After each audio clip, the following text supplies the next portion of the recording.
À l'approche de Noël, la ville de Bethléem et ses 30 000 habitants se préparent à accueillir près de 100 000 touristes. Un quart d'entre eux viennent de Russie, les autres sont principalement européens et s'ils font le déplacement, c'est en général pour un seul lieu de visite. On vient juste de voir l'église de la Nativité. On a visité le lieu de naissance de Jésus. C'est très impressionnant.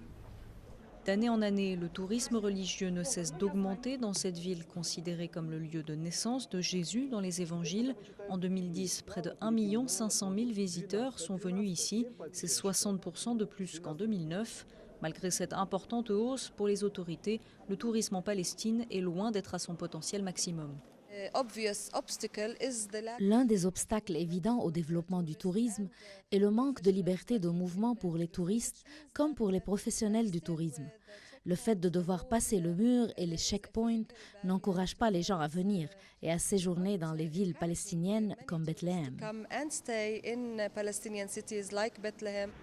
Rien qu'à Bethléem, le tourisme a généré tout de même près de 300 millions de dollars de revenus l'année dernière. Plusieurs dizaines d'hôtels sont en construction, en plus des 24 qui existent déjà. Et à l'approche de la célèbre messe de minuit, ils affichent tous complets.